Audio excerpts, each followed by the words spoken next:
సంగఠత్వం సంవదత్వం సంవో మనాంసి జానతాం దేవాభాగం యథా పూర్వే సంజానానాముపాస్మహే.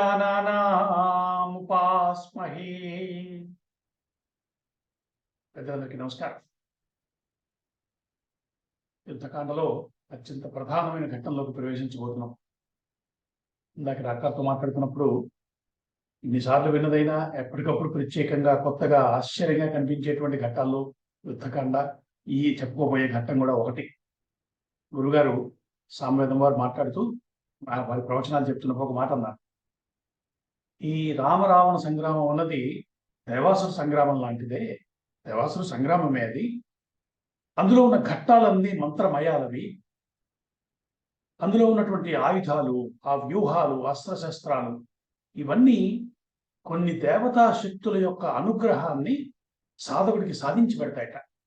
అంటే కేవలం దాన్ని వినటం ద్వారా, కేవలం దాన్ని చదవటం ద్వారా అటువంటి దేవతా శక్తుల అనుగ్రహం పొందేటువంటి భాగ్యం ఉంది అని వారు ప్రస్తావించారు.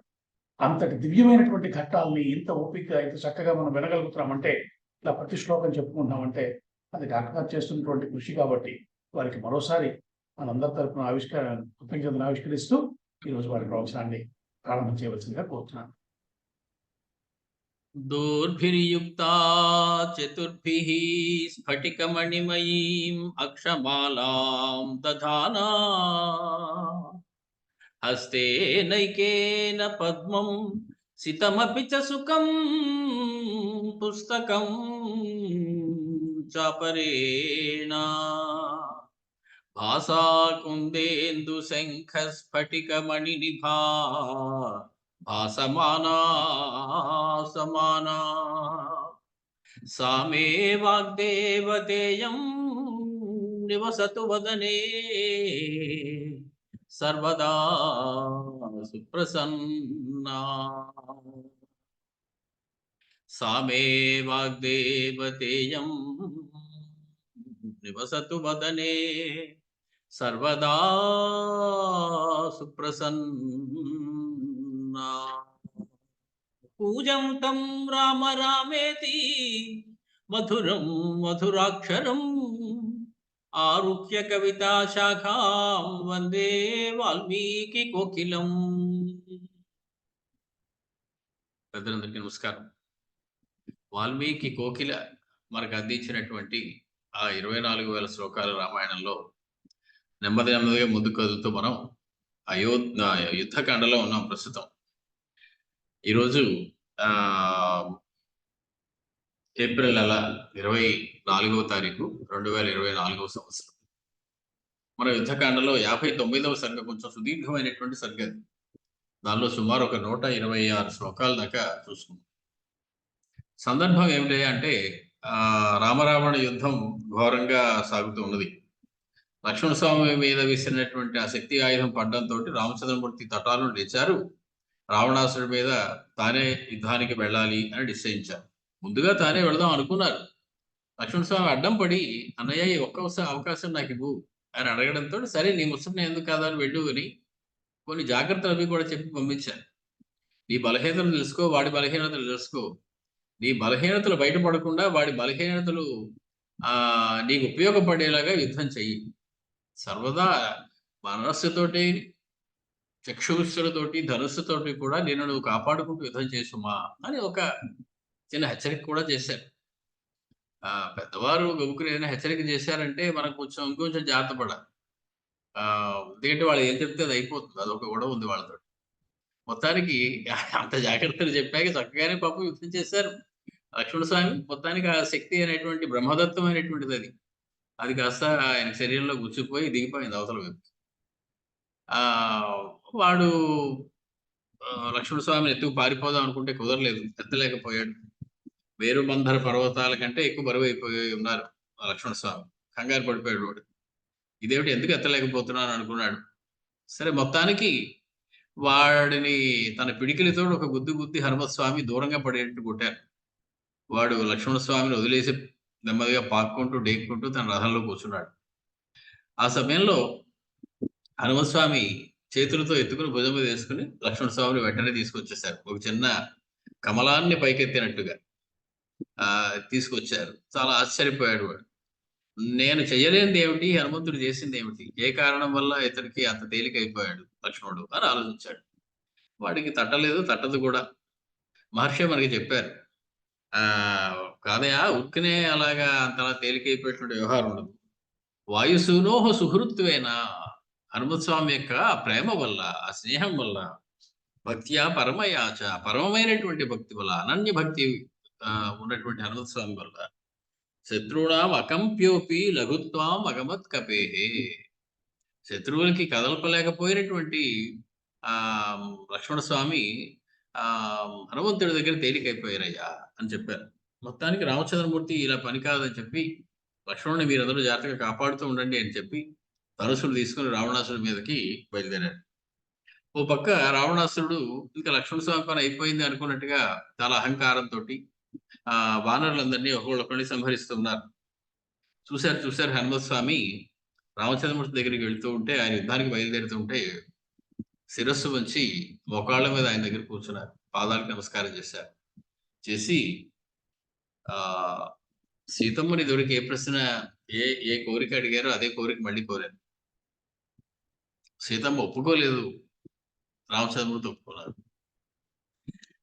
మమ పృష్ఠం సమారుహ్య రాక్షసం శాస్తుమర్హసి రామచంద్ర యుద్ధంలో సమబుద్ధి ఉండాలి. అసలు రథం మీద యుద్ధం చేస్తున్నారు, మీరు నేల మీద ఇలా నడుచుకుంటూ వెళ్ళి యుద్ధం చేయడం నాకేమి సబబుగా అనిపించటం లేదు. కాబట్టి నేను వంగి మీ పాదాల దగ్గర ఉన్నాను, మీరు ఇటోకాలు అటోకాలు వేసి నా వీపు మీద కూర్చోండి. పృష్ఠం ఆరోహమే దేవి అది సీతమ్మతో చెప్పారు. నా వీపు మీద ఎక్కేసేమ్మా 5 నిమిషాల్లో క్షణంలో రామచంద్రుడు ఎదురుగుండా నిలబెడతాను అని. మహాపతివ్రత శ్రీ సీతమ్మ తల్లి అలాగా దొంగతనంగా రావణాసురుడు నిన్ను పట్టుకొచ్చాడు, నువ్వు దొంగతనంగా మళ్ళీ ఇక్కడికి ఎవరికి తెలియకుండా రాముడి దగ్గర తీసుకెళ్ళిపోతే గొప్పతనం ఏముంది రాముల వారిది? రాముల వారే రావాలి, ఈ రాక్షసుని సంహరించాలి, నన్ను తీసుకెళ్ళాలి. కొంచెం ఆలస్యమైనా నేను ఇక్కడే వేచి ఉంటాను. పైగా నాకు పరపురుషుని తాకడం అనేటువంటిది ఉంది అని కూడా చెప్పింది. ఒక చిన్న చురక కూడా అంటించింది. మరి అదే కపిత్వం అంటే అది. నువ్వేమో ఇంతలో పృషదంశక మాత్రక సన్నని, నేనేమో ఇంతున్నాను, నీ మీద ఎలా ఎక్కేయగలయా నేను? నువ్వు చూస్తే పిల్లి పిల్లలంత ఉన్నావు కదా. అప్పుడు ఆయన తన పరిపూర్ణమైనటువంటి రూపాన్ని పెంచి చూపించి,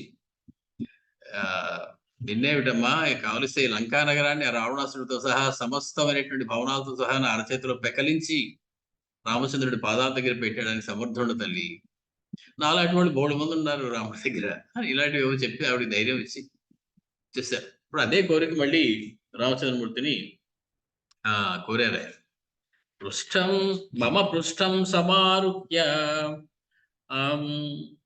రాక్షసం శాస్తుమర్హసి అంటూ ఎలా ఎక్కాలో కూడా చెప్పారు. మంచి పోలిక కూడా చెప్పారు. ఎలాగట నువ్వు ఎలా ఎక్కాలి నా మీద? విష్ణు యథా గరుత్మంతం ఆరుహ్య అమర వైరిణం.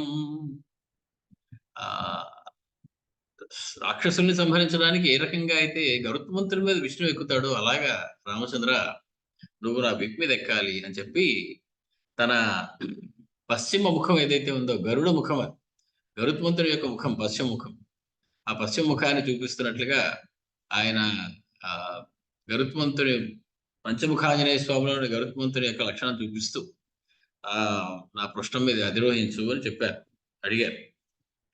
మొత్తానికి ఒక వానరుడు అనేటువంటి వాహనం మీదకి యుద్ధం చేయడమా అని చెప్పి రామచంద్రుడు కొంచెం తటపటాయించారో ఏమో మనకు తెలియదు, కానీ అను ఇంకో మాట చెప్పారు వెంటనే. ముందు నా పృష్ఠం మీద ఎక్కువ ఊరుకోలేదు.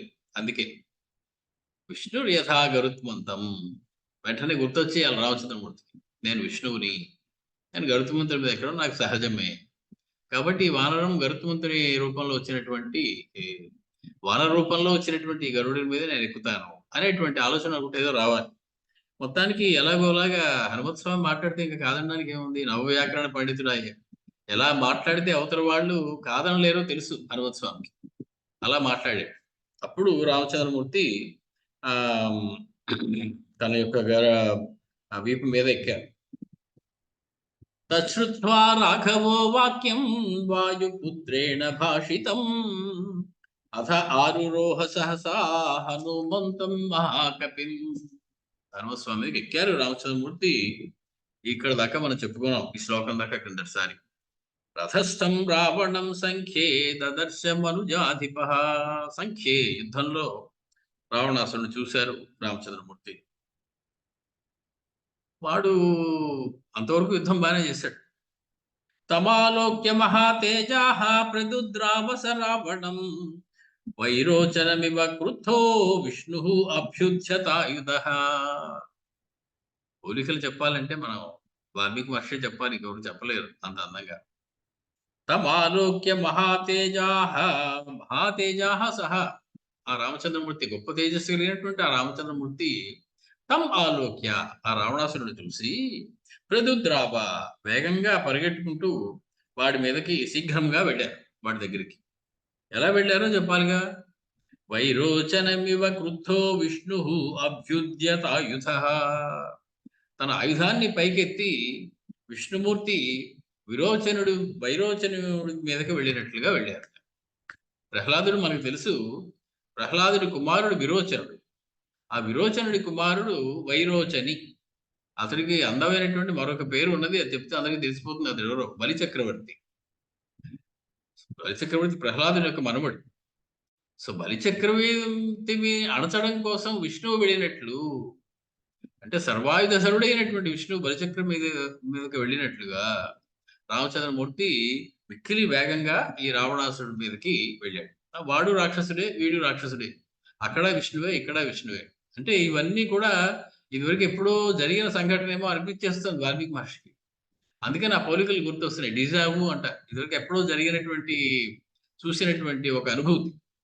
సో అది ఆ ప్రకారంగా ఆయన వైరోచనమివ క్రుద్ధో విష్ణు అభ్యుచ్ఛతాయుధః.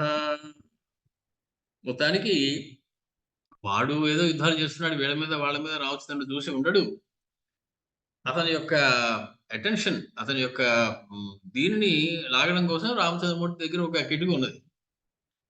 వేలుతోటి ఆ జావలిని మీటుతారు ఒకసారి.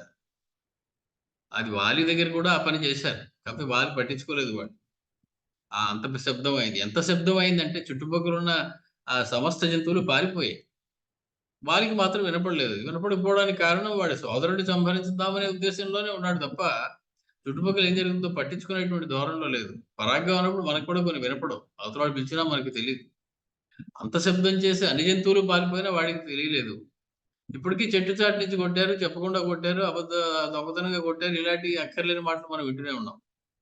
ఇక్కడ కూడా అలాగే రామచంద్రమూర్తి జా శబ్దం అకరోత్ తీవ్రం, చాలా తీవ్రమైనటువంటి జావల్లి శబ్దాన్ని చేశారు, ధనుష్ఠంకారాన్ని చేశారు. ఎలా ఉన్నది? వజ్ర నిష్పేష నిష్ఠురం, అంటే వజ్రాన్ని పగలగొట్టినప్పుడు ఎంత గట్టిగా కొడితే వజ్రం పగలదు. పగలగొట్టడమే సాధ్యం కాదంటారు. అసలు వజ్రాన్ని వజ్రంతోనే పగలగొట్టాలంటారు. ఇలాగ వజ్రాన్ని పగలగొట్టినప్పుడు వచ్చేటువంటి ధ్వనిలాగా నిష్ఠురమైనటువంటి కర్ణకఠోరమైనటువంటి ధ్వని వచ్చేలాగా ఆయన జావలిని మీటారు. రాక్షసులకి కర్ణకఠోరంగానే ఉంటుంది అది. రామ భక్తుడికి అది శ్రవణ శుభంగా ఉంది. రామచంద్రమూర్తి ఇంకా ఈ జనం ఎప్పుడో వచ్చేస్తారు, మనకి ధ్వని ఏర్పడింది అని ఆనందపడిపోతూ ఉంటారు. అదే ధ్వని ఒకరికి ఒకలాగే వినపడుతూ ఉంటుంది. మొత్తానికి వజ్ర నిష్పేష నిష్ఠురం యాశబ్దం అకరోత్ తీవ్రం గిరా గంభీరయా రామో రాక్షసేంద్రం ఉవాచ. చాలా గంభీరమైనటువంటి వాక్కుతోటి, గంభీరమైనటువంటి పదాలతోటి రామచంద్రమూర్తి రావణాసుడితోటి పలుకుతూ ఉన్నారు. తిష్ఠ తిష్ఠ మమత్వం హి కృత్వా విప్రియమిదృశం పను రాక్షస శార్దూల గత్వా మోక్షం అవాప్స్యసి. తిష్ఠ తిష్ఠ, ఆగాగా. రావణ, ఏమిటి రథాన్ని తోలించి ఎక్కడికో పారిపోదాం ప్రయత్నిస్తున్నట్టున్నావు? ఆగక్కడ. తిష్ఠ తిష్ఠ మమ త్వం హి కృత్వా విప్రియమిదృశం, నాకు ఇంతటి అపకారాన్ని చేసినటువంటి వాడవై నువ్వు ఎక్కడికి వెళ్ళిపోదావు, నా దగ్గర నుంచి దూరంగా తప్పించుకుందాం అనుకుంటున్నావు? నీ వల్ల అయ్యేటువంటి పని కాదు అది. కాబట్టి నువ్వు తిష్ఠ తిష్ఠ మమ త్వం హి కృత్వా విప్రియమిదృశం క్వను రాక్షస శార్దూల గత్వా మోక్షం అవాప్స్యసి. నా దగ్గర నుంచి ఎలా తప్పించుకోగలుగుతావు? ఎక్కడికి వెళితే గనక నువ్వు తప్పించుకుందాం అనుకుంటున్నావు నువ్వు? ఏ రకంగా నా గురించి నన్ను తప్పించుకుందాం అనుకుంటున్నావు? నీ వల్ల అయ్యేటువంటి పని కాదది. నువ్వు రాక్షస శార్దూల ఓ రాక్షస శార్దూల రాక్షస శ్రేష్ఠుడా! నువ్వు తిష్ఠ తిష్ఠ ఆగాగు. నువ్వు ఈదృశ్యం విప్రియం కృత్వా ఎటువంటిది అని చెప్పడానికి కూడా నోరు రావటం లేదు రామచంద్రమూర్తికి. మా సీతమ్మ ఎత్తుకుపోయారు మళ్ళీ సీతాని గుర్తు రాగానే మళ్ళీ యుద్ధం చేసే ప్రసక్తి ఉండదు. మళ్ళీ దీనుడైపోయి కళ్ళ నీళ్లు కారుతూ సీతావిరహంలోకి వెళ్ళిపోతారు. కాబట్టి ఆయన అంటారు, ఇటువంటి కష్టాన్ని నాకు కలిగించి ఎటువంటి కష్టమో నోటి ద్వారా చెప్పలేనంత కష్టం అది. అందుకని ఈదృశ్యం విప్రుయం కృత్వా క్వను గత్వా మోక్షం అవాప్స్యసి. ఎక్కడికి వెళ్ళి నువ్వు తప్పించుకోగలవు? నా నుంచి విడుదల ఎలా పొందగలవు నువ్వు అని అడుగుతున్నారు. ఒక రకంగా చూస్తే రామచంద్రమూర్తి చెప్పేస్తున్నారు, నిజంగా నీకు మోక్షం మీద కోరికే ఉంటే ఎక్కడికి వెళ్ళి తెచ్చుకుంటావా? నేను వచ్చాను కదా ఇక్కడికి. క్వను గత్వా మోక్షమవాప్స్యసి. ఇంకెక్కడో మోక్షం ఉంటుంది, ఇక్కడ లేదని ఎలా అనుకుంటున్నావు? నేను వచ్చేసాను, మోక్షం ఇవ్వడానికి వచ్చినటువంటి వాడని నేను. కాబట్టి నువ్వు ఇంకెక్కడికి వెళ్ళి నువ్వు నిన్ను నువ్వు రక్షించుకుందామని, పారిపోదామని, నాకు దూరం అయిపోదామని ఎలా అనుకుంటున్నావు? యదీంద్రవైవస్వత భాస్కరాన్వా స్వయంభు వైశ్వానర శంకరాన్వా గమిష్యసి త్వం దశధా దిశో వా తథాపి మేనాద్య గతో విమోక్ష్యసే. గట్టి మాటే చెప్పారు. గంభీరయా గిరా అన్నారుగా ముందే. వాల్మీకి వర్షం మనకు ఒక చిన్న హెచ్చరిక చేశారు. రామచంద్రమూర్తి చాలా గంభీరంగా గట్టిగానే మాట్లాడబోతున్నారు సుమా ఇప్పుడు వీటితోటి. ఏమిటట? యదీంద్ర వైవస్వత భాస్కరాన్వా. ఇంద్రుడు వైవస్వతుడు. వైవస్వతుడు అంటే సూర్యుడు. వైవస్వతుడు అంటే యముడు. భాస్కర్ అంటే సూర్యుడు. ఏది ఇంద్ర వైవస్వత భాస్కరాన్వా. ఇంద్రుడు గాని యముడు గాని సూర్యుడు గాని వాళ్ళ దగ్గరికి వెళితే మా వల్ల కాదే, మేము రక్షించలేము, రామచంద్రుడు దగ్గరికి వెళ్ళి ఆయనే శరణను చెప్పేస్తారు వాళ్ళు. వీళ్ళందరూ ఎవరు? అలాగే ఇంకా ఉన్నారు. స్వయంభు వైశ్వానర శంకరాన్వా. స్వయంభువు. స్వయంభువు అంటే బ్రహ్మగారు. స్వయంభు బ్రహ్మగారు గాని వైశ్వానరుడు అంటే అగ్నిహోత్రుడు. అగ్నిహోత్రుడి దగ్గరికి వెళ్ళినా, బ్రహ్మగారి దగ్గరికి వెళ్ళినా, శంకరాన్వా సాక్షాత్తు పరమేశ్వరుడు దగ్గరికి వెళ్ళినా, అంటే బ్రహ్మ గాని పరమేశ్వరుడు గాని త్రిమూర్తులలో విష్ణువు ఎవరినైనా సంహరిద్దాం, శిక్షిద్దాం అనుకుంటే తక్కిన ఇద్దరు రక్షించలేరు త్రిమూర్తుల్లో. బ్రహ్మగారు నా వల్ల కాదంటారు, శంకరుడు నా వల్ల కాదంటారు. కాబట్టి ఆ త్రిమూర్తులలో ఇద్దరైనటువంటి బ్రహ్మ శంకరుడు నేను రక్షించలేరు. అలాగే నువ్వు దిక్కులకు వెళ్ళిపోయి అక్కడ దిక్పాలకుల్ని పట్టుకుందాం, దిక్పాలకులు అందరూ నా చేతిలో ఉన్నారు, నేను ఏం చెప్తే అది చేస్తారు, దాన్ని రక్షించండి మీరు అని ఒక ఆజ్ఞ వేస్తే రక్షించాల్సిందే వాళ్ళు అనుకుంటున్నావేమో. దిక్కుల్లో ఉన్నటువంటి అగ్ని గాని, యముడు గాని, అలాగే ఇంకా ఉన్నటువంటి సూర్యుడు గాని, ఈ ఈ అగ్ని యముడు అనేటువంటి దిక్పాలకులందరికీ కూడా ఉపలక్షణమైనటువంటి వాడు. అలాగే తక్కిన దేవతలందరూ కూడా, ఈ శంకరులు మొదలైనటువంటి ఇతర దేవతలందరూ, శంకరుడి పేరు చెప్తే సమస్తమైనటువంటి దేవతలతో కూడినటువంటి వీళ్ళు కూడా నేను రక్షించలేరు. దశధా దిశో వా. 10 దిక్కులలో ఎక్కడికి పారిపోయినా నువ్వు తలదాచుకోలేవు. నా కంట పడ్డావు నువ్వు నాకు ఇంత ద్రోహం చేసి నువ్వు ఎక్కడికి వెళ్ళి తప్పించుకోలేవు సుమా.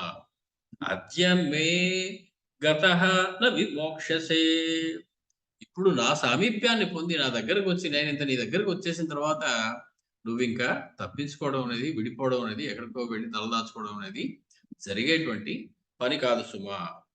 యశ్చైష శక్త్యా నిహతస్త్వయాద్య గచ్చన్ విషాదం సహసాభ్యుపేత్య సయేష రక్షో గణరాజ మృత్యుః సపుత్ర పౌత్రస్య తవాద్య యుద్ధే.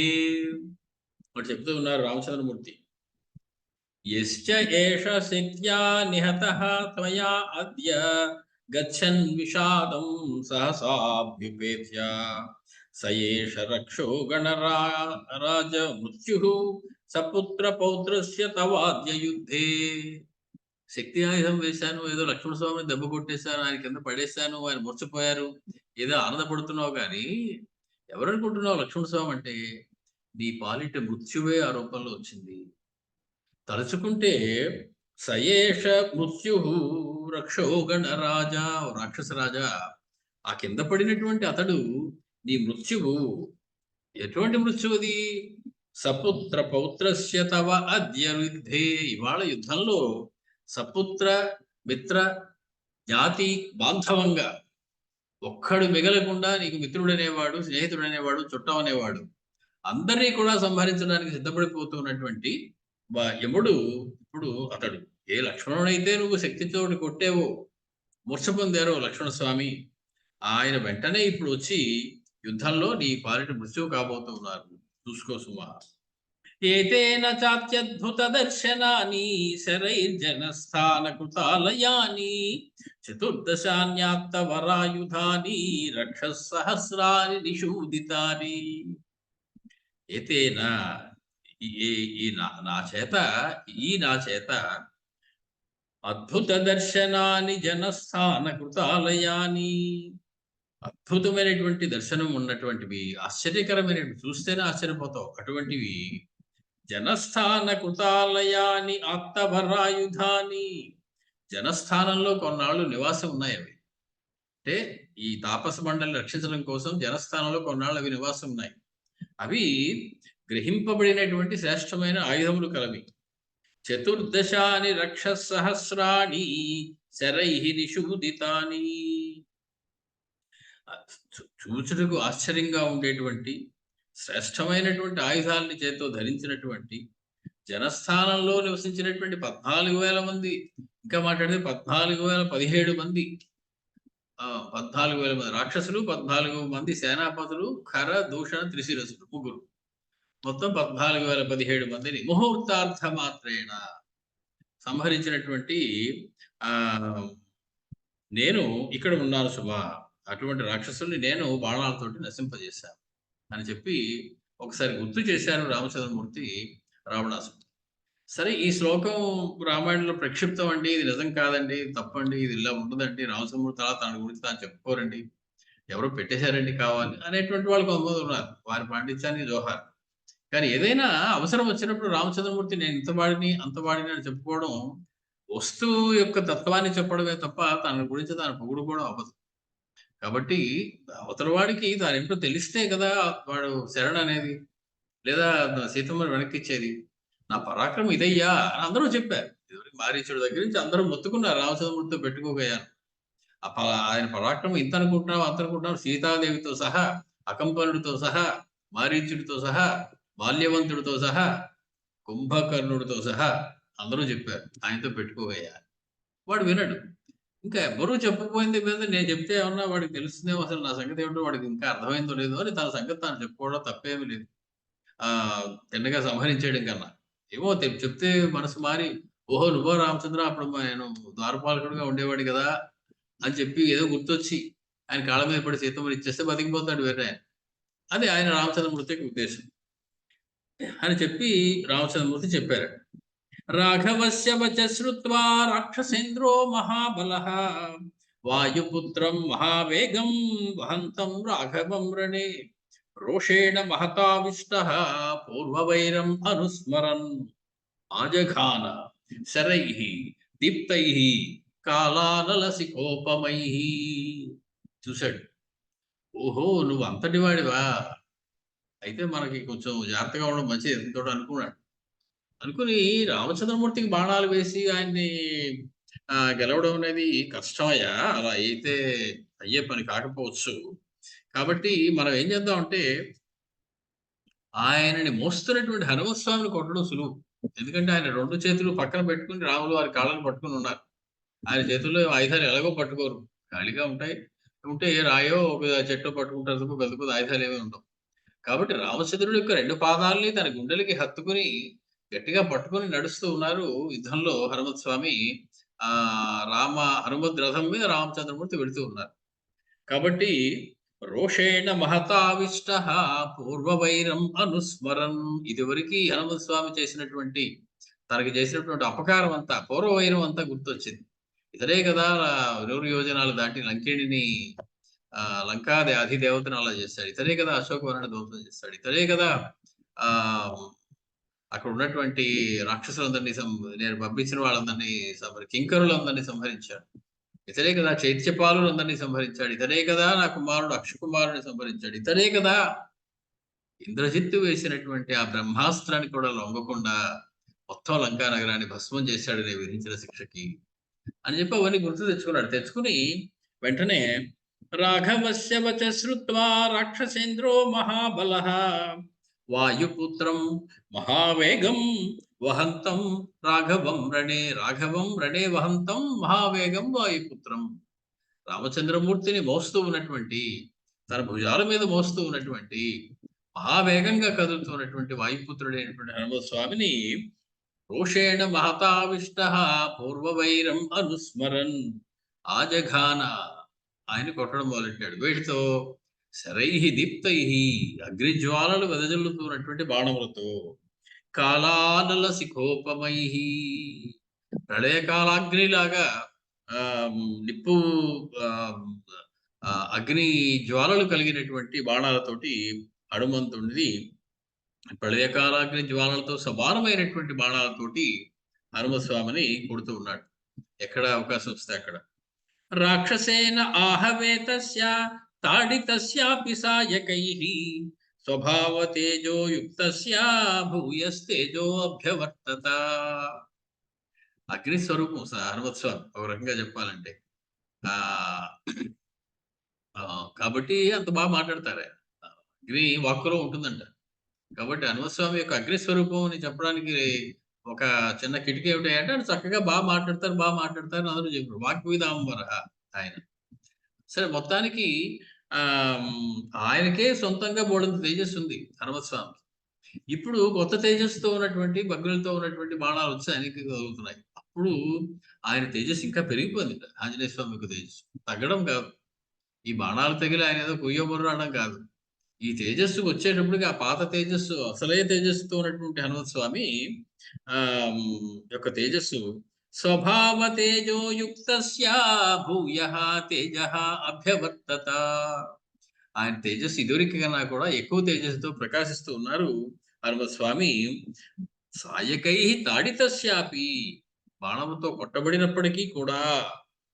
మొత్తానికి తతో రామో మహారాజా మహాతేజాః రావణేన కృతవ్రణం దృష్ట్వా ప్లవగ శార్దూలం క్రోధస్య వశమే ఇవాన్. అందమైనటువంటి శ్లోకం వాల్మీకి మహర్షి మనకు అందిస్తున్నారు.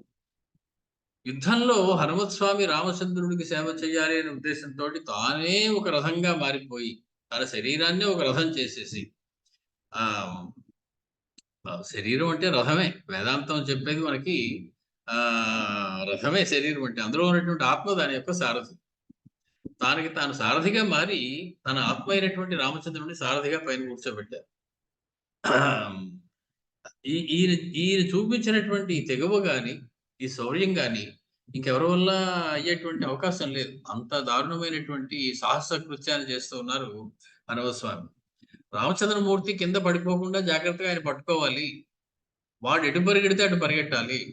ఇతరులు ఎవరైనా బాణాలు వేస్తుంటే వాటిని రామచంద్రమూర్తికి తగలకుండా తప్పించుకుంటూ, వంగుతూ, పైకి లేస్తూ తిరుగుతూ ఉండాలి. ఇవన్నీ చాలా కష్టమైనటువంటి వ్యవహారం. కాబట్టి తనని తాను కాపాడుకుంటూ రామచంద్రమూర్తిని కూడా కాపాడుతూ ఉండాలి. అలా చేయాలి. మామూలుగా యుద్ధం చేసేటప్పుడు శత్రువు యొక్క రథాన్ని ముక్కలు చేసేస్తాడు. శత్రువు రథం మీద లేకుండా నేల మీద పడిపోతాడు. యుద్ధం ఆ రథం విరిగిపోయి. రావణాసురుడు అదే ఉపయోగిస్తున్నాడు. హనుమంతు రథాన్ని ముక్కలు చేసేయాలి, హనుమంతుడిని చిన్న భిన్నం చేసేయాలి. చేస్తే రామచంద్రమూర్తి ఆయన మించి కింద పడతాడు, ఆయన మించి నేల మీదకి వస్తాడు అని వాడి యొక్క ఉద్దేశం. కాబట్టి మొట్టమొదటిగా తగిలే బాణాలు రథానికి తగులుతాయి. సారథి రథికుడైనటువంటి యోధుడు కొంచెం పక్కకి తప్పుకుంటే ఆ బాణం వెళ్ళి రథం మీద పడుతూ ఉంటుంది. అలాగా రథానికే గురిపెట్టి వేసే బాణాలు కొన్ని ఉంటాయి. రామచంద్రమూర్తి కూడా వేస్తారు కాసేపు అయ్యాక. మొత్తానికి హనుమద్ రథాన్ని కొట్టాలి అని వాడు నిశ్చయించుకున్నాడు.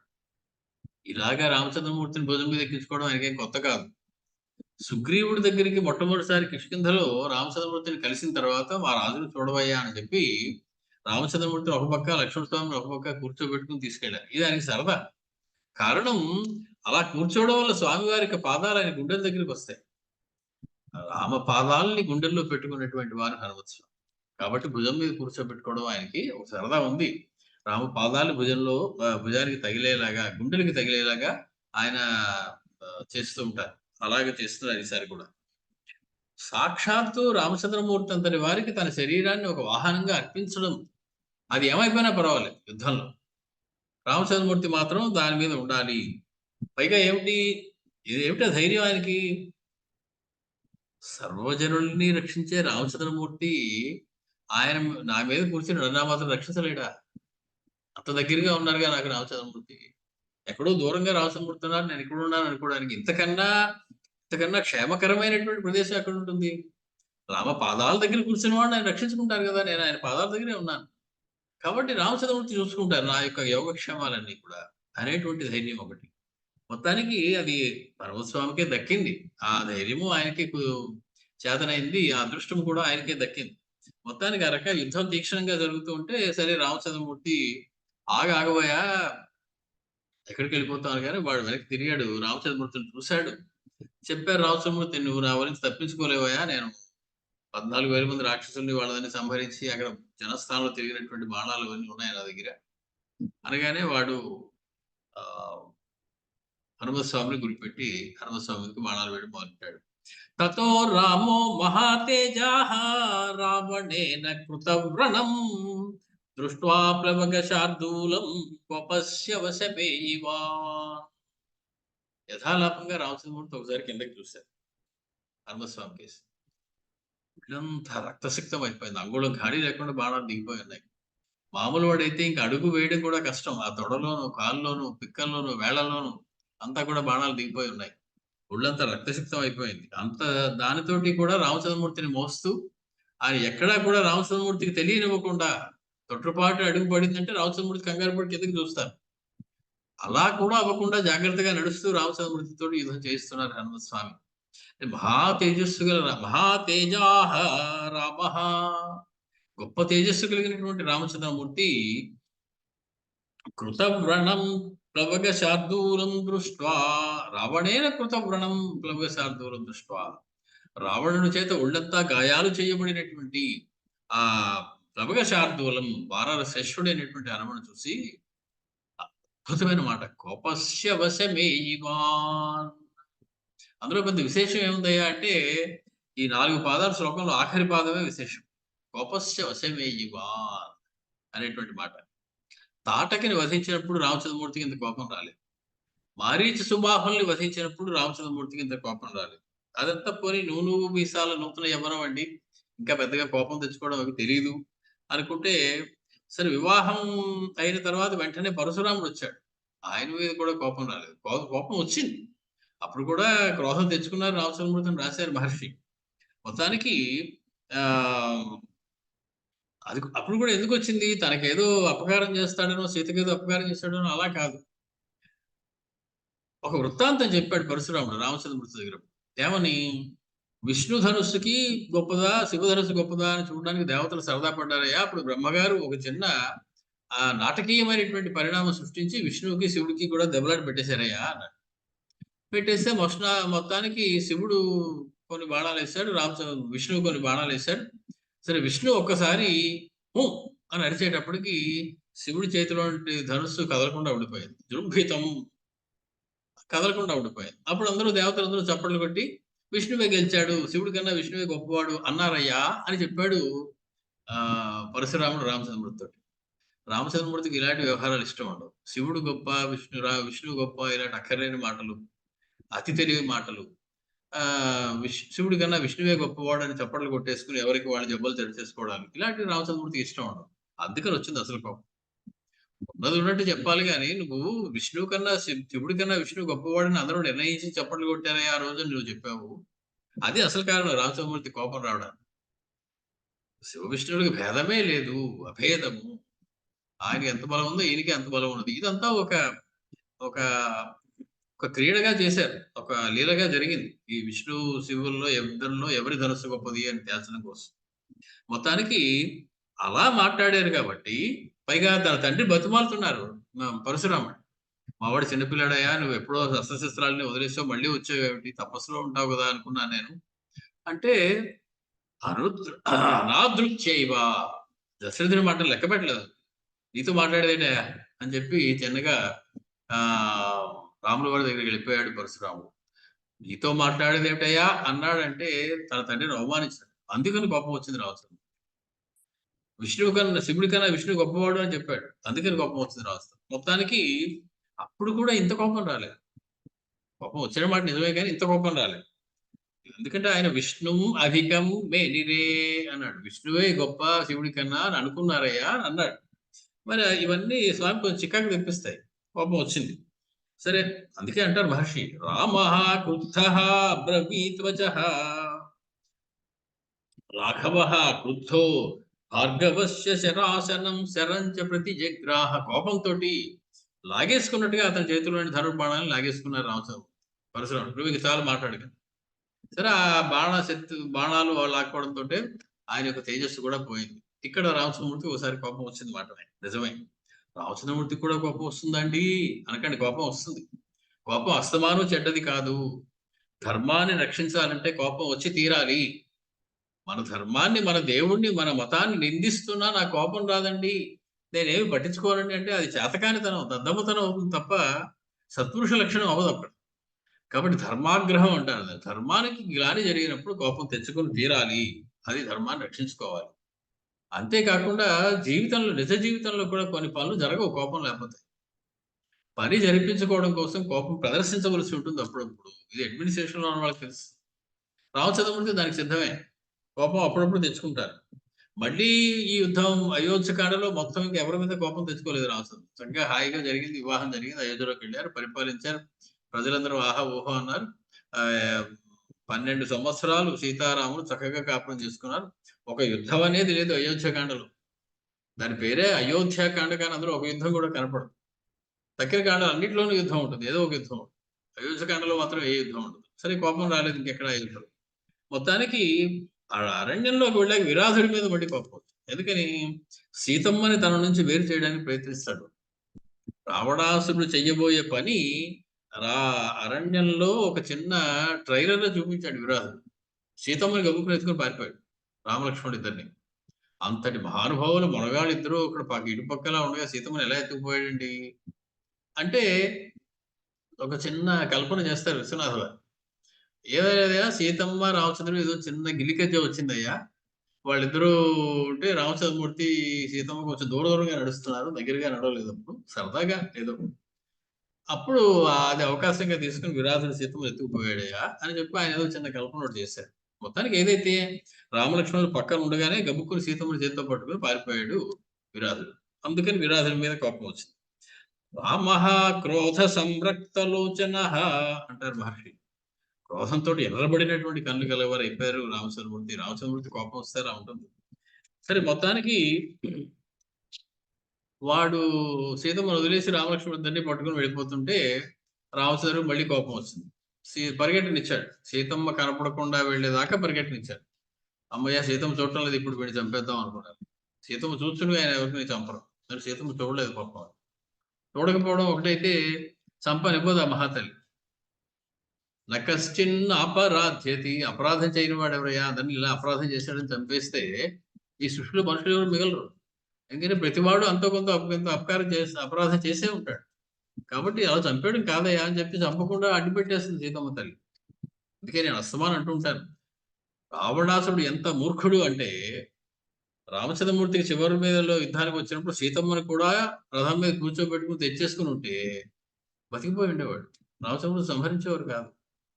వాడు సీతమ్మని అశోకవనంలో కూర్చోబెట్టి తగుదునమ్మా అని తాను ఒక్కడు వచ్చేసాడు యుద్ధంలో. మరి ఇంకా సంహరించక తప్పదు. సీతమ్మ చూడటం లేదుగా. ఆ రకంగా కుపిత అప్పుడు మళ్ళీ విరాధుడి మీద కోపం తెచ్చుకున్నారు. గట్టిగానే వచ్చింది. ఎలాంటి కోపం వచ్చింది? ఆశీవిష ఇవ క్రుద్ధ అంటారు మహర్షి. ఒక సర్పం, నాగుపాము తల మీద కాలుతో తొక్కితే దానికి సర్రమని ఎంత కోపంతో పైకి లేస్తుంది. అంతటి కోపం వచ్చింది. మొత్తానికి అప్పుడు ఈ 14,000 మంది రాక్షసుడు వాళ్ళ మీద కోపం వచ్చింది. మండలీకృత కార్ముక వాళ్ళని కూడా సంహరించారు. మొత్తానికి సీతాపహరణం జరిగిపోయింది. ఇంకా ప్రతి దాని మీద కోపం వస్తూనే ఉంది రామచంద్రమూర్తి. చెట్ల మీద, పుట్ల మీద, సాగరం మీద, పర్వతాల మీద మొత్తం అసలు సృష్టిలో పర్వతం అనేది లేకుండా చేసేస్తా అన్నారు. పర్వతం సమాధానం చెప్పకపోతే. నదిని అడిగితే నది సమాధానం చెప్పకపోతే సముద్రంతో సహా నీరనేది లేకుండా ఎండగొట్టేస్తాను మొత్తం భూమిని అన్నారు. అంత కోపం వచ్చేసింది. మొత్తానికి సదృషితో రామః దిదక్షన్నివ చక్షుషా, తన కంటి చూపుతోటే సమస్త ప్రకృతిని కూడా దహింపజేసేటువంటి క్రోధం వచ్చిందంటే రామచంద్రమూర్తికి సీతాపహరణం జరిగినప్పుడు. ఇలా ఎన్నిసార్లు కోపం వచ్చింది. తర్వాత సాగరుడి మీద కోపం వచ్చింది. 3 రోజులు ప్రాయోపవేశ దీక్షలో ఉండి తనకి సహాయం చేయమని అడగడానికి అక్కడ ఉపవాస దీక్షలో దర్భపుల్లల మీద పడుకొని ఉంటే రామచంద్రమూర్తి ఒక్కనాడు కూడా ఏమయ్యా ఎందుకొచ్చావు మా ఇంటికి అని అడగడానికి మొహం చదవలేదు సాగరుడికి. పడిగాపులు పడి చూసి రామచంద్రమూర్తి కోపం తెచ్చుకున్నారు. లక్ష్మణస్వామితో అన్నారు, మెత్తగ్గా ఉంటే చేతకాని వాడుకుంటుందయ్యా ఈ లోకం, చూపిస్తాను నేనేమిటో అని చెప్పి ఒక బాణం తీశారు. గడగడగడగడలు ఆడిపోతే పరిగెత్తుకు వచ్చేసాడు. తన భార్యల్ని కూడా వెంటబెట్టు, ఎందుకైనా మంచిది. అది సాగరు. అప్పుడు ఒకసారి కోపం వచ్చింది. కానీ ఆ ప్రతిసారి కూడా ఇంతవరకు వచ్చినటువంటి కోపం రాలేదు స్వామికి. కోపం తెచ్చుకున్నారు. మహర్షి చాలా జాగ్రత్తగా వాడతారు మాట. అందుకే క్రోధం ఆహారయత్ తీవ్రం. ఆహారయత్ అంటే ఆహ్వానించారు కోపాన్ని. కోపమా కాసేపు రా, నన్ను పట్టుకో, ఈ కార్యం జరిగేదాకా ఉండు అని పిలుచుకుని కోపం తెచ్చుకునేవారు కోపాన్ని. చితక్రోధ, ఆయన కోపం లేదు అసలు, కోపానికి జయించినటువంటి స్వామి. కానీ పని జరగడం కోసం అప్పుడప్పుడు క్రోధం ఆహారయత్ తీవ్రం, అలాగా ఆహ్వానించి తెచ్చుకున్నటువంటి కోపం తన నియంత్రణలో ఉంటుంది. తాను చెప్పినట్టు వింటుంది అది. ఎప్పుడు కోపం వద్దనుకుంటే అప్పుడు వెళ్ళిపోతుంది. మళ్ళీ ప్రశాంతంగా ఉంటారు. కానీ వచ్చేసిన కోపం అలా ఉండదు. వచ్చేసింది, నేను ఏం చేయమంటారండి, నాకు కోపం వచ్చేసిందండి అంటే ఏంటి, నీ అనుమతి లేకుండా వచ్చి నిన్ను ఆక్రమించేసింది కోపం అంతా. అప్పుడు నీకు దిగదు. అది వెళ్ళడం దాని ఇష్టం. నువ్వు పిలిచేవాళ్ళు వచ్చింది అది. కాబట్టి అదే వచ్చేసింది, నువ్వు రానిచ్చావు లోపలికి. అది ఎప్పుడు వెళ్తే అప్పుడు వెళ్తుంది. ఇప్పుడు మళ్ళీ అలాంటి కోపం వచ్చింది రామస్వామి. ఇప్పుడు క్రోధం ఆహార్య తీవ్రం అనలా మహర్షి. ఈ శ్లోకంలో ఆ చివరి పదం గొప్పదనం అదే. క్రోధస్య వశమేవా, తన తండ్రిని అవమానించిన పరశురాముడి కంటే, తనని భక్షించడానికి వచ్చిన తాటక కంటే, యజ్ఞాన్ని ధ్వంసం చేస్తున్నటువంటి మారీచ సుబాహుల మీద కంటే, తనని ఎత్తుకుపోయినటువంటి సీతమ్మని ఎత్తుకుపోయినటువంటి రావణాసురుని మీద కంటే అప్పుడు ఎప్పుడూ కోపం రాని రామచంద్రమూర్తి తన భక్తుడైనటువంటి హనుమత్ స్వామి మీద బాణాలు వేసి అంతగా హింసించేటప్పటికి కోపం వచ్చేసింది. ఆయన తెచ్చుకోలేదు కోపం. క్రోధస్య వశమే ఇవాన్, మొట్టమొదటిసారిగా జీవితంలో రామచంద్రమూర్తి కోపానికి వసూలైపోయారు. ఈ కోపానికి వసూలైపోతే ఏం జరుగుతుందో ఏం చేస్తున్నావో తెలియనంతటి కోపం అనమాట. క్రోధస్య వశమే ఇవాన్ అంటే ఇంకా తనని తాను సంభాళించుకోలేనటువంటి స్థితిలోకి వెళ్ళిపోయారు రామచంద్రమూర్తి. నిజంగా రామచంద్రమూర్తి కోపం వస్తే, అసలు పరమాత్మకి దేవుడి కోపం వస్తే మనందరం ఉండగలమా, అసలు భరించగలమా? పరమాత్మ కోపాన్ని ఎవరు భరించగలరండి? కస్య బిభ్యతి దేవాశ్చ జాత రోషస్య సంయుగే, ఎవరికి కోపం వస్తే దేవతలు కూడా గడగడలాడిపోతారు, అటువంటి వాడు ఎవరయ్యా అని అడిగారు వాల్మీకి మహర్షి. ఇదిగో ఇతడయ్యా, అది చూపిస్తున్నారు. క్రోధస్య వశమే ఇవాన్. అందుకే మనం నమస్కారం పెట్టేటప్పుడు మహానుభావ నీ కోపానికి నమస్కారం అయ్యా అని పెడతాం ప్రతిసారి. నమస్తే రుద్రమన్యవ ఉతోత ఇషవే నమః. ఓ రుద్ర, నీ యొక్క కోపానికి నమస్కారం, నీ యొక్క ధనుస్సుకి నమస్కారం, నీ యొక్క బాణానికి నమస్కారం. అవి మా మీద ఉపయోగించుకుని ఆయన, నీ కోపం మాకు చూపించకు, మేము తట్టుకోలేము. కాబట్టి స్వామి కోపం రావడంలో ఒక ఉపయోగం మాత్రం ఉంది. ఏమిటిది? అధర్మం చేసిన వాళ్ళు, రాక్షసులైన వాళ్ళందరూ సంహరించబడతారు కోపంతో. మనకేం అపకారం చేయదు ఆ కోపం. మన్నేదో చేసేస్తుందని కాదు మన భయం. మనం ఆ తేజస్సు తట్టుకోలేక మనం భయపడతాం తప్ప, స్వామి కోపం రావడం వల్ల రాక్షస వధ జరుగుతుంది. అది భక్తులకు ఒక వరం, స్వామి కోపం తెచ్చుకోవడం. మన ఎన్ని అపకారాలు మనకి, మన ధర్మానికి చేసినా స్వామి కోపం రాదండి అంటే మనకు ఉపయోగం ఉంది. కోపం తెచ్చుకుని అధర్మాన్ని నాశనం చేయాలి. అప్పుడే ఆ కోపానికి ఒక ఫలితం ఉంటుంది. ఆ రకంగా ఉంటుంది రామచంద్ర. దాన్ని మన్యువు అంటారు. మన్యువు మామూలుగా క్రోధం, కోపం అవన్నీ వేరు. మన్యువు అది పవిత్రమైనటువంటి ధర్మ రక్షణ కోసం వచ్చేటువంటి, పరమాత్మకు వచ్చేటువంటి కోపం అది మన్యువు అనేటువంటి. అందుకే అసలు కోపానికి మీద ఒక సూక్తమే ఉంది, మన్యు సూక్తం అని పేరు దానికి. పరమాత్మ అభిషేకాల్లో వాటిలో కూడా మన్యు సూక్తంతో అభిషేకించడం అనేది ఒకటి ఉంటుంది. మొత్తానికి ఆ మన్యు అధిష్టాన దేవత అని ఒకటి ఉంది. కోపానికి ఒక అధిష్టాన దేవత ఉంది. శరీరంలో ప్రతి రసానికి, మనకు వచ్చే ప్రతి భావానికి అదొక దైవీయమైనటువంటిది అని చెప్పి దానికి ఒక అధిష్టాన దేవతని పెట్టారు. శాంతరసం ఉంది. శాంతంగా ఎవరున్నాడు? శాంతరసానికి అధిదేవత బ్రహ్మము. కోపానికి అధిష్టాన దేవత ఎవరై అంటే ఇంద్రుడు అని చెప్పారు మనకి. మొత్తానికి ఏ రుద్రుడు, ఏ నరసింహుడు, ఎవరో కోపానికి అధిష్టాన దేవత అయితే అవ్వచ్చు. మొత్తానికి వీరందరూ కూడా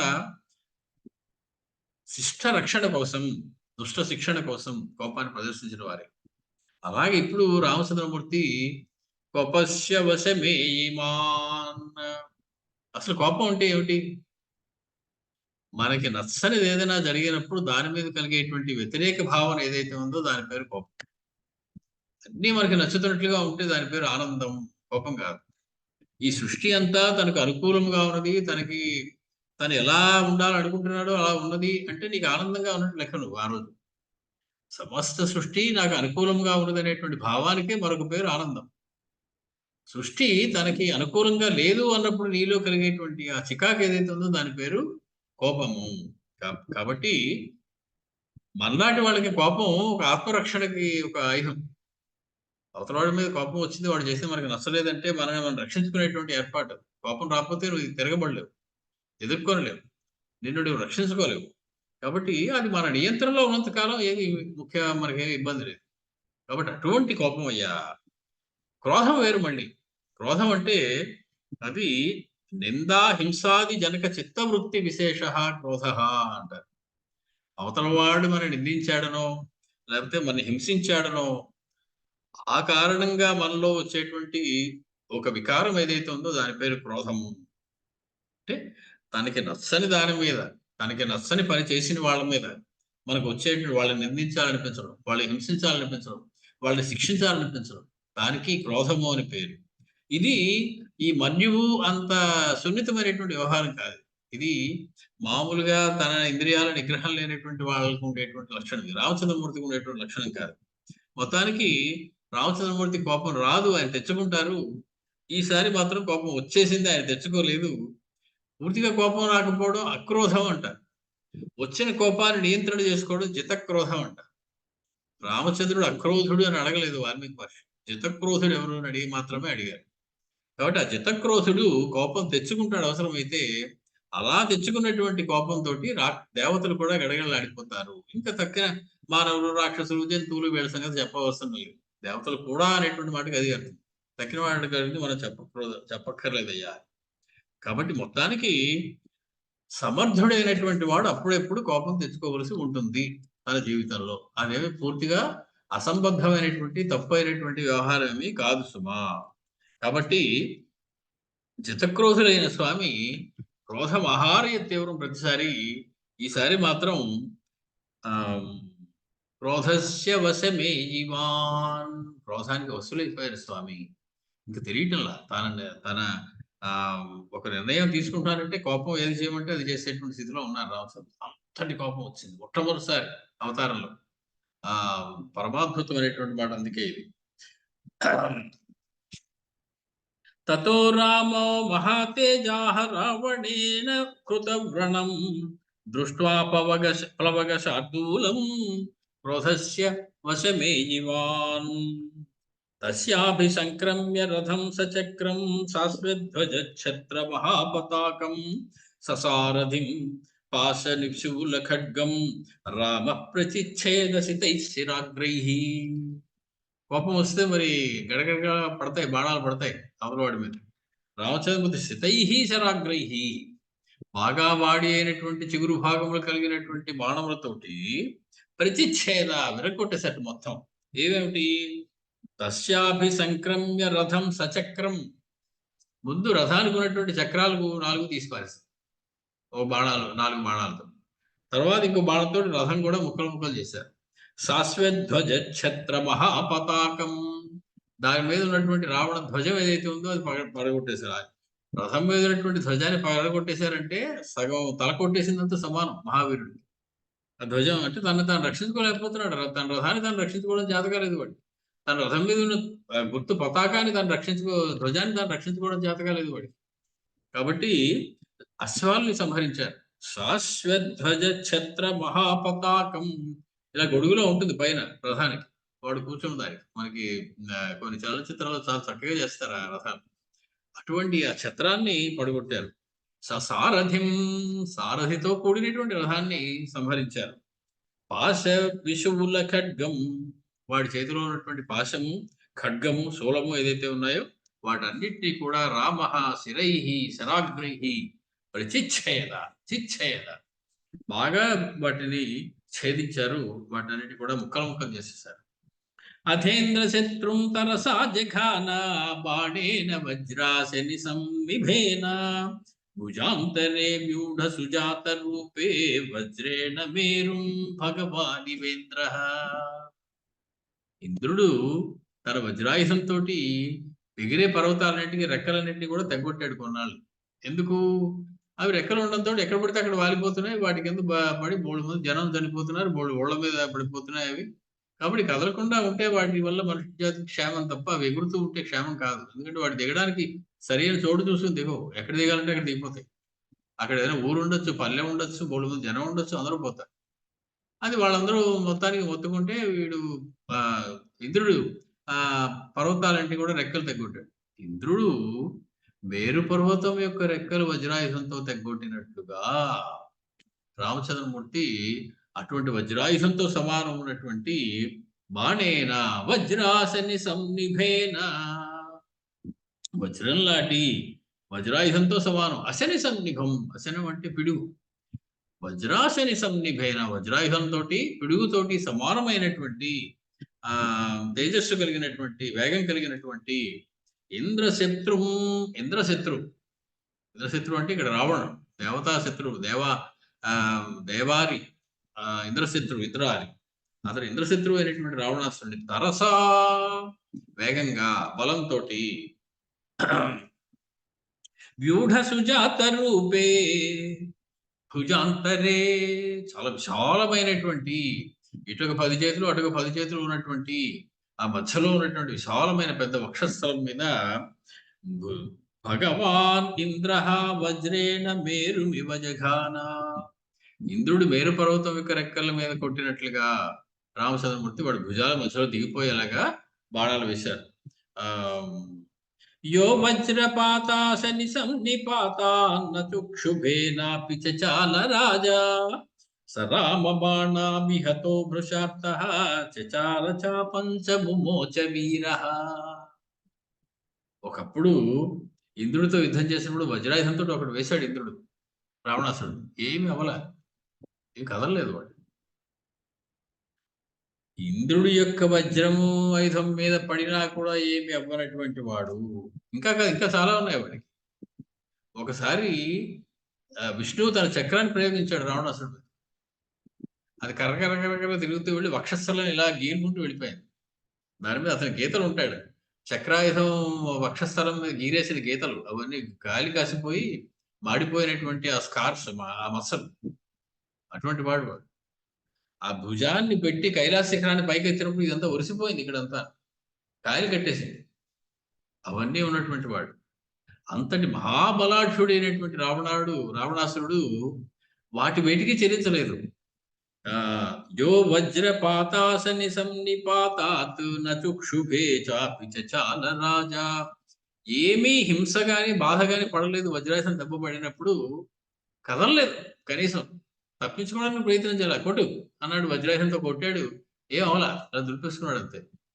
అటువంటి మహాపరాక్రమశాలి అయినటువంటి రావణాసురుడు సహ రావణ రామ బాణాభిఘత రామ బాణాభిహత, రామ బాణం చేత కొట్టబడిన వాడై దృశార్థ కుయో అని ఒక కేక పెట్టాడు, గట్టిగా అరిచాడు.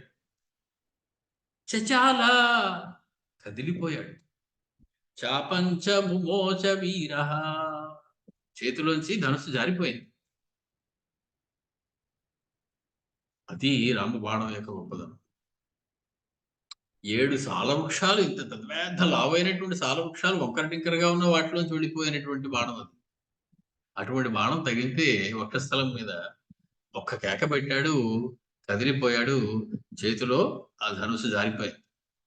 ఇలాగ బాగా బాణాలు వేసేవాడు ఇంకో ఉన్నారు మన పురాణాల్లో, అర్జునుడు. భీష్ముడితో యుద్ధం చేస్తున్నప్పుడు భీష్ముడికి అన్ని వైపుల నుంచి అందరూ బాణాలు వేసేశారు. ఒకడు కాదు, ఇద్దరు కాదు. దొరికాడు కదా అని చెప్పి అర్జునుడి రథం మీద శిఖండిని నిలబెట్టి యుద్ధానికి వెళ్ళగానే ఆయన బాణాలు వేయడం మానేశారు.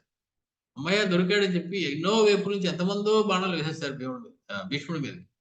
పట్టించుకోలేదు ఆయన. అరకనులు మోసుకుని అప్పుడప్పుడు మాత్రం అబ్బా ఈ బాణం మాత్రం అర్జునుడు వేసిందే, ఇంకెవరు వేయలేరు ఈ బాణం అని పొగిడేవాడు అర్జునుడిని. 2-5 నిమిషాలకు ఒకసారి అర్జునుడి బాణం తగులుతూ ఉండేది. ఇది అర్జునుడి బాణం, తక్కిన అబ్బాయి మామూలు బాణం. అర్జునుడు వేసిన బాణం తెలిసిపోతుంది ఆయన. అంత బలంగా అంత దివ్యంగా అర్జునుడు వేయగలడు బాణం.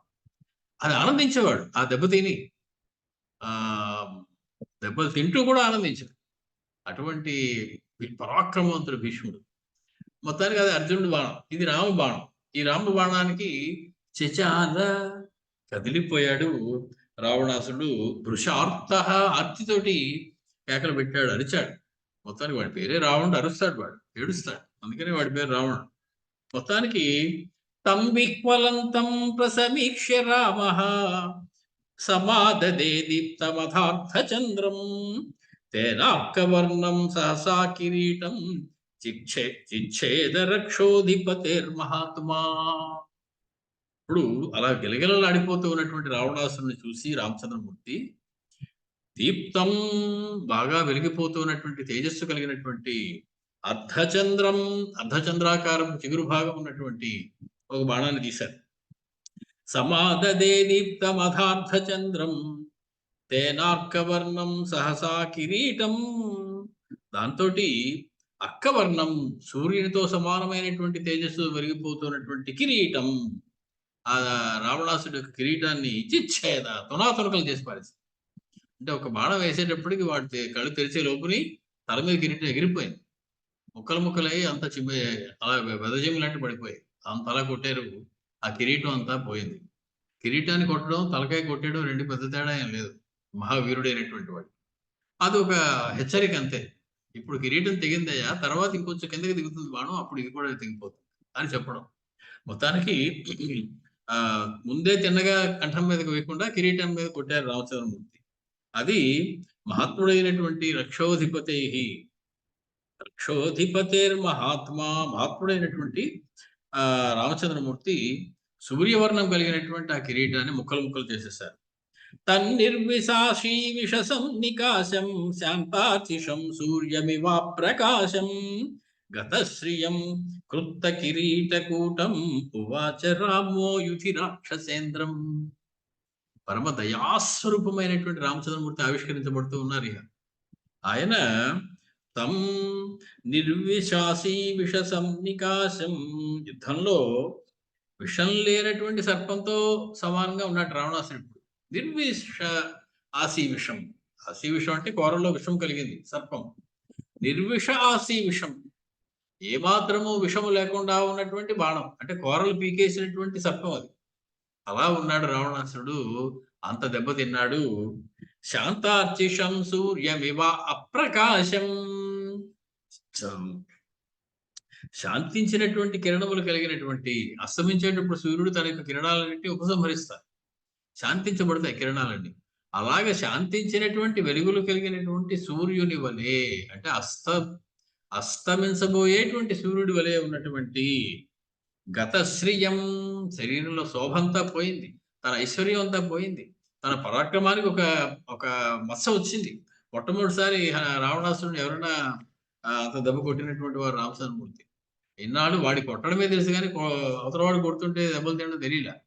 ఇప్పుడు మొట్టమొదటిసారి రామచంద్రుని యొక్క బాణం దిగిపోయేటప్పటికి గతశ్రియం, తొలగిపోయినటువంటి సమస్తమైనటువంటి శోభ కలిగింది వాడికి. కృత్త కిరీటకూటం, ఛేదించబడినటువంటి కిరీట సముదాయం కలవాడు. కిరీట సముదాయం ఏంటండి? ఒకటేగా ఉంటుంది కిరీటం.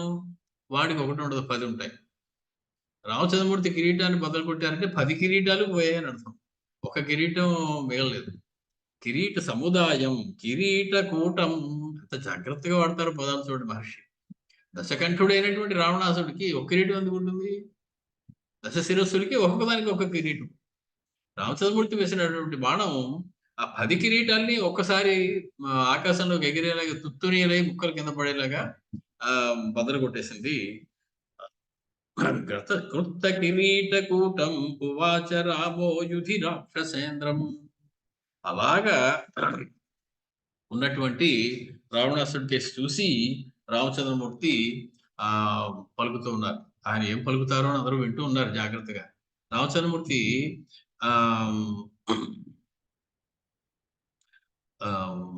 వానరులందరూ కూడా కంగారు పడిపోతూ ఉన్నారు. ఇంకొక బాణం వేస్తారు రామచంద్రమూర్తి. ఇప్పుడు దాంతో అయిపోయినట్టే యుద్ధం. రావణాసుడు మరణించేస్తాడు. ఇంకేముంది, అయిపోయింది. వాడి చేతిలోనా ధనుసు లేదు, జారిపోయింది. వాడి శరీరం మీద కిరీటం లేదు, తలని రక్షించడానికి శిరస్త్రాణం కూడా లేదు. ఇంకా రథం మీద నుంచి యుద్ధం చేద్దామా, రథం లేదు, అశ్వాలు లేవు, సారథి లేదు, నేల మీద నిలబడి ఉన్నాడు. ఒకే ఒక్క బాణం, అయిపోయింది. ఇంక యుద్ధం చివరికి వచ్చేసాం అనుకుని హర్షాతిరేకాలతో జయ జయధ్వానాలు చేస్తున్నారు అందరూ. రామచంద్రమూర్తికి జయని. మొత్తానికి పైనుంచి దేవతలందరూ గుమికూడిపోయారు. రావణాసుడు వస చూసేద్దాం, ఇంకేముంది, అయిపోయింది, చంపేస్తారు ఇప్పుడు రామచంద్ర, చూద్దాం రావణాసుడు ఎలా మరణిస్తాడు అని వాళ్ళందరూ పైన గుమికూడిపోయారు. ఆకాశంలో గుంపులు గుంపులుగా ఉన్నారు వాళ్ళందరూ. సరే, మొత్తానికి స్థిరమైనటువంటి గొంతుతోటి రామచంద్రమూర్తి ఉవాచ రామో యుధి రాక్షసేంద్రం. రాక్షసేంద్రుడైనటువంటి ఆ రావణాసుడితో రామచంద్రమూర్తి చెప్తూ ఉన్నారు. కృతం త్వయా కర్మ మహత్సు భీమం. పరాక్రమవంతుడు, ఎంత యుద్ధం చేస్తావు, భలే గొప్పగా యుద్ధం చేస్తావు, బాగా చేస్తావు, మంచి పరాక్రమాన్ని చూపించావు. సుభీమం, చాలా భయంకరమైనటువంటి యుద్ధాన్ని చేశావు. హత ప్రవీరశ్చ కృతస్త్వయాహం.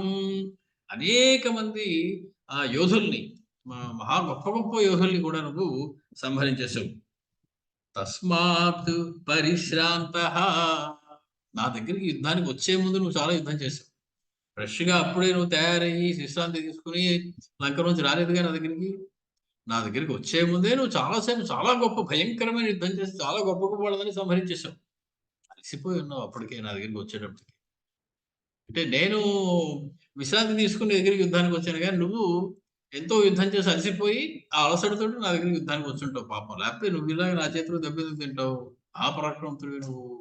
నీకు దెబ్బ తగలడం ఏంటి, నీకు రిటర్న్ పడిపోవడం ఏమిటి, అవుతారు ఎవరండి. నువ్వు అలసిపోయి యుద్ధానికి వచ్చావు. తస్మాత్ పరిశ్రాంత ఇతి వ్యవస్య నత్వాం శరైర్మృత్యువశం నయామి. ఇంకొక బాణం వేస్తే నీ పని అయిపోయింది, కానీ నేను బాణం వేయను. ఇంకా నువ్వు అలసిపోయి యుద్ధానికి వచ్చావు కాబట్టి ఇంకొక అవకాశం ఇస్తున్నాను. వెళ్ళిపోయి నీకు తగిలిన దెబ్బలన్నిటికీ కూడా చికిత్స చేయించుకో. వాళ్ళ రాత్రి అంతా వైద్యులు పిలిచి మంచి మందులు, ఆయింట్మెంట్లు అన్ని రాయించుకో. మంచి ఆహారం తిని శుభ్రంగా మళ్ళీ బలం పుంజుకో. అదేమిటి అలాంటి రథం తెచ్చుకున్నావేంటి, పగిలిపోయే రథం. రేపు పొద్దున మంచి రథం తెచ్చుకో. ఇంకోటి, అలసిపోయినటువంటి గుర్రాలు, ముసలి గుర్రాలు పెట్టుకో. బాగా పరిగెత్తేటువంటి వేగంగా ఉన్నటువంటి గుర్రాలు పెట్టు. మంచి రథసారథిని పెట్టు. ఇవన్నీ తీసుకుని మళ్ళీ రేపు రా, రేపు మళ్ళీ చూద్దాం ఈ సంగతి అని చెప్పి, ప్రయాహి జానామి రణార్దితస్త్వం. ప్రయాహి, బయలుదేరు. గచ్చ అనుజానామి చణార్దితస్త్వం అనేటువంటి పాఠాంతరం ఒకటి ఉంది. గచ్చ, వెళ్ళి. అనుజానామి, I'm giving you permission to leave this battlefield. యుద్ధభూమిని వదిలి వెళ్ళడానికి నేను అనుజ్ఞనిస్తున్నాను. నీకు అనుజ్ఞనిస్తున్నాను. ఇన్నాళ్ళు వాడికి అనుజ్ఞ ఇవ్వడమే తెలుసు, అనుజ్ఞలు తీసుకోవడం తెలియదు. నిన్ను నేను అనుమతిస్తున్నాను. చణార్దితస్త్వం, నువ్వు అలసిపోయావు యుద్ధంలో. ప్రయాహి జానామి రణార్దితస్త్వం ప్రవిశ్య రాత్రించర రాజలంకాం. ఓ రాత్రించరా, ఓ రాక్షసుడా, లంకానగరంలోకి నువ్వు ప్రవేశించు. ఆశ్వస్య నిర్యాహి రథీచ ధన్వీ. అదేం ధనుస్తయ్యా, సరైన ధనుసు తెచ్చుకోలేదు నువ్వు. నేను బాణం వేస్తే పుట్టుకుని విరిగిపోయింది. రేపు మంచి ధనుసు తెచ్చుకో. రథీచ ధన్వీ తదా బలం ప్రేక్షసి మే రథస్థః. అసలు నేను నా పరాక్రమాన్ని నీకు ఎంతవరకు చూపించలేదు. అది అసలు గొడవ. నా పరాక్రమాన్ని చూపించే అవకాశం రాలేదు ఇవాళ. రేపు రా, నేను చూపిస్తాను నా సంగతి చక్కగా చూద్దుగా. అలా చూడడానికి వచ్చేటప్పుడు కావలసినటువంటి బలం తెచ్చుకో, సరైన రథం తెచ్చుకో, సరైన గుర్రాలు తెచ్చుకో, సరైన సారథిని తెచ్చుకో. బాగా భోంచేసి విశ్రాంతి తీసుకొని మళ్ళీ రేపు రా, వెళ్ళు అన్నారు రామచంద్ర. ఆశ్చర్యపోయారు వానరులు. దేవతలందరూ గడగడలాడిపోయారు. ఏమంటున్నారు రామచంద్రమూర్తి? సమస్త ప్రాణికోటికి ఆశ్చర్యం కలిగేటువంటి మాట చెప్తున్నారు. దేవతలందరూ నోళ్ళు వెళ్ళబెట్టి చూస్తున్నారు. ఇదేమిటి ఇంత దాకా వచ్చిన తర్వాత వదిలేస్తే ఒక్క దెబ్బ చాలు అయిపోతుంది, వదిలిపెట్టేశారు రామచంద్ర. ఏమో మళ్ళీ రేపు ఎలా ఉంటుందో. యుద్ధంలో జయాపజయాలు దైవాధీనం. వచ్చిన అవకాశాన్ని వదిలేసుకుంటున్నారు రామచంద్రమూర్తి. ఇలా చేస్తారా ఎవరైనా? కంగారు పడిపోతున్నారు దేవతలందరూ. అంటే విశ్వంలో ఎప్పుడు ఎక్కడా జరగని వింత ఇది. అది రామచంద్రమూర్తి చేసి చూపిస్తున్నారు. బాణవాణి యుగ యుగాలుగా స్వామి యొక్క కరుణని స్మరించుకోవడానికి ఒక అద్భుతమైనటువంటి ఘట్టం ఒక దాన్ని ఆవిష్కరించారు రామచంద్రమూర్తి. అనుజానామి గచ్చ, నిన్ను అనుమతిస్తున్నానయ్యా వెళ్ళిపో. అంటే నీ స్థితి ఏమిటో నాకు అర్థమైంది, నువ్వేమిటో నీ పరిస్థితి ఏమిటో నాకు అర్థమైంది. క్షణార్ధితస్వం, పచ్చడి చేయబడ్డావు నువ్వు, చిత్తకొట్టేహాన్ని నేను పట్టుకుని ఇప్పటికి. కాబట్టి నువ్వు క్షణార్ధిత, బాగా కొట్టబడ్డావు, బాగా దెబ్బలు తిన్నావు. హే రాత్రించరా, ఓ నిశాచర రాజా, లంకాం ప్రవిశ్య, లంకలోకి ప్రవేశించి ఆశ్వాస్య, కొంచెం సేద తీరు, విశ్రాంతి తీసుకో. నిర్యాహి, మళ్ళీ రేపు తిరిగిరా. రథీచ ధన్వీ, మళ్ళీ ఇంకో కొత్త రథం, కొత్త ధనుసు తీసుకునిరా.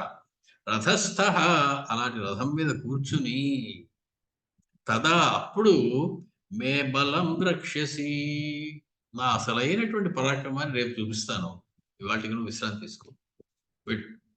అంటే ఇది ఒక ట్రైలర్ అంతే, అసలు నేను చూపిస్తాను రేపు, నువ్వు దానికి తిరిగిరా.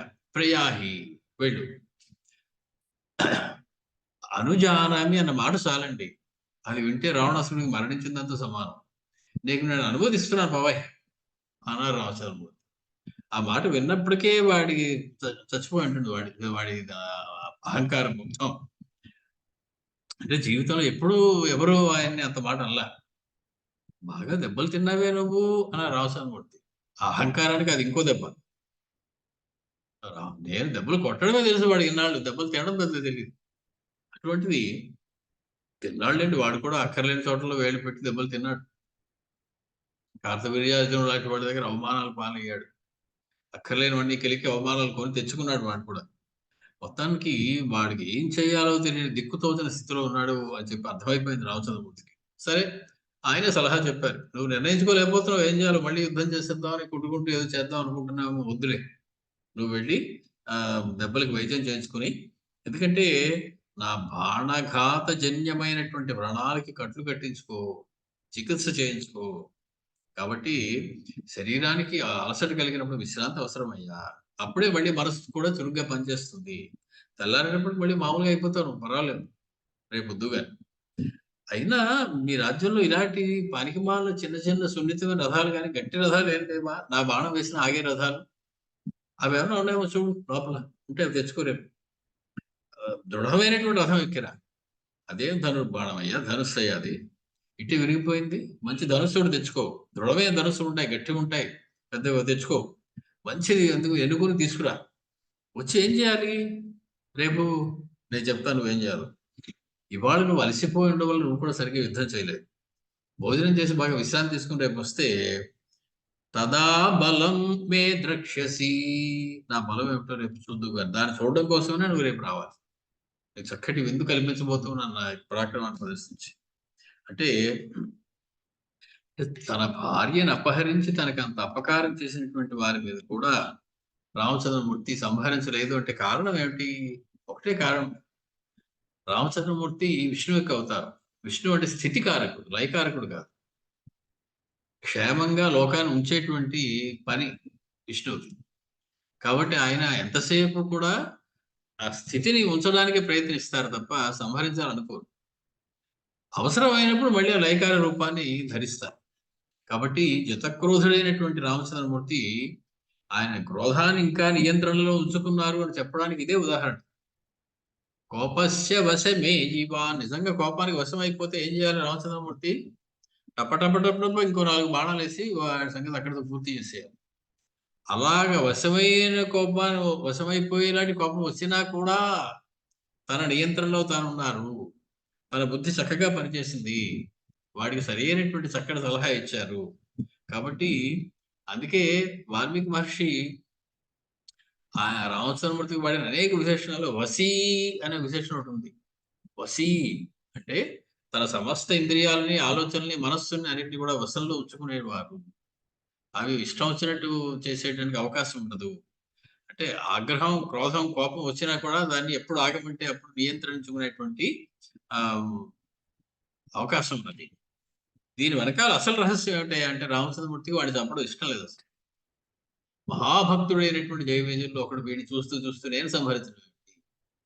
పోనీ ఏదో శాస్త్రం ప్రకారం సంహరించాలయ్యా తప్పదు. నీ బాణం పడితే గాని వాడు మళ్ళీ ఇంకో జన్మలో ఎందుకు సంహరించాలి అనుకున్నా కూడా, వాడు ఇన్ని తప్పులు చేశాడు కూడా ఇంకొక అవకాశం ఇచ్చి చూద్దాం. ఈ రాత్రి కొంచెం దెబ్బలు నొప్పది తగిలాక నేను పొరపాటు చేశాను. సీతను అలా తేకూడదు అని చెప్పి మర్యాదగా రేపు పొద్దున్నే సీతమ్మని తీసుకొచ్చి నాకు అప్పచెప్పేస్తాడు. బతికిపోతాడు. అంతకన్నా కావాల్సిందే ఉంది వాడికి. కాబట్టి ఇంకొక అవకాశం ఇచ్చి చూద్దాం వాడికి. అంటే ఏమిటి? హమ్మయ్య! ఈ జన్మ నాకయిపోయింది. ఇంకొక బాణం వేసేస్తే బావుండు రామచంద్రమూర్తి అని వాడు అనుకుని ఉంటాడు. వాడిలోని జీవుడు. ఆ జన్మ అయిపోవడానికి ఇంకా సమయం రాలేదు. అందుకని రామచంద్రమూర్తి మళ్ళీ పోస్ట్‌పోన్ చేసేసాడు. ఇంకా ఇప్పుడే నువ్వు ఈ జన్మ వదిలేసి రెండో జన్మలోకి వెళ్ళే సమయం రాలేదయ్యా! కాబట్టి ఇంకా నీకు కొన్నాళ్ళు అనుభవించవలసింది ఉన్నది. ఇంకా నీ పుత్రుడి మరణాన్ని చూడాలి. నీ సోదరుడి మరణాన్ని నువ్వు చూడాలి. ఆ తర్వాతే నీ మరణం. ఆ బాధలన్నీ నువ్వు పడాలి. అప్పటిదాకా నీకు ఈ ఈ ఈ ఈ శరీరాన్ని వదిలేటువంటిది సమయం ఇంకా రాలేదు అని చెప్పి ఇంకొక అవకాశం ఇచ్చారు రామచంద్రమూర్తి వాడికి. మొత్తానికి అహంకారం దెబ్బతింది గానీ వాడిలో అసురత్వం పోలేదు రావణాసురుడికి. వెంటనే కాళ్ళ మీద పడి ఉండాల్సింది. రామచంద్ర నన్ను విడిచిపెట్టావా అని చెప్పి. ఆ అహంకారం అడ్డం పడిపోయేది మళ్ళీ. వెంటనే ఇవాళ వెళ్ళిపోయి రేపొస్తాను. రేపు గెలిచేస్తాను రాముడిని అనుకున్నాడు. మళ్ళీ అవకాశం ఇచ్చారు. రేపు చూపిస్తాను ఆ పనేంటో. రేపు వెళ్ళిపోయి నేను ఆహ్, అతగాడిని నేను సంహరించేస్తాను అనుకున్నాడు రావణాసురుడు. ఎందుకంటే ప్రతిసారి ఒకళ్ళే గెలవాలని ఉంది. ఇవాళ ఆయన గెలిచారు. రేపు నేను గెలవచ్చు. కాబట్టి మళ్ళీ ప్రయత్నిస్తాను రేపు పొద్దునొచ్చి. ఆయనే చెప్పాడుగా నాకు అవకాశం ఇచ్చారుగా రేపు రమ్మని అనుకున్నాడు వాడు. వెంటనే తోక ముడిచి లంకలోకి పారిపోయాడు రావణాసురుడు. ఇది జరిగినటువంటి కథ. మొత్తానికి సయేవ ముక్తో హతదర్పహర్షో నికృత్త చాపహాస హతాశ్వసుముతః శరార్దిత భగ్న మహాకిరీటో వివేశ లంకాం సహసాస్మ రాజా. రాజా రావణ లంకాం వివేశ, లంక లోపలికి ప్రవేశించాడు. ఈ రకంగా రామచంద్రమూర్తి పలికిన తర్వాత హతదర్పహర్ష, మొత్తం గర్వం అంతా పోయింది. తన సంతోషం అంతా పోయింది. నికృత్త చాప, విరిగిపోయినటువంటి చాపం. హతాశ్వసూత, గుర్రాలు సారథి చనిపోయారు. శరార్దిత, బాణాలు గుచ్చుకుపోయి నొప్పెడుతోంది శరీరం అంతా. భగ్న మహాకిరీట, మహాకిరీటం ఒకటి ఉండేది ఒకప్పుడు, అది కాస్త భగ్నం అయిపోయింది. అటువంటి రావణాసురుడు వివేశ లంకాం సహసాస్మరాజా, లంకా నగరంలోకి పరిగెట్టుకుంటూ వెళ్ళిపోయాడు. తనని తాను రక్షించుకోవాలి, సేద తీరాలనేటువంటి ఉద్దేశంతో రావణాసురుడు. దీన్ని ఇతర కవులు మన కల్పవృక్షకారులు వీళ్ళు ఎంత అందంగా వీటిని వర్ణించారు ఈ ఘట్టాన్ని కూడా మనం చూడవలసి ఉన్నది. మళ్ళీసారి కలుసుకున్నప్పుడు ప్రస్తుతం వాడిని విశ్రాంతి తీసుకొనిద్దాం. మనం కూడా కొంత విశ్రాంతి తీసుకుందాం. మళ్ళీ మనం వచ్చే బుధవారం నాడు కలిసేటువంటి అవకాశం, వచ్చే బుధవారం నాడు మళ్ళీ మనం కలుసుకుందాం. మంగళం కౌసలేంద్రాయ మహనీయ గుణాత్మనే చక్రవర్తి తనూజాయ సార్వభౌమాయ మంగళం. వేద వేదాంత వేద్యాయ మేఘశ్యామల మూర్తయే పుంసాం మోహన రూపాయ పుణ్యశ్లోకాయ మంగళం. మనం 59వ సర్గలో 144 శ్లోకాలు దాకా వచ్చాం. 126 నుంచి 144 దాకా వచ్చాం. స్వస్తి.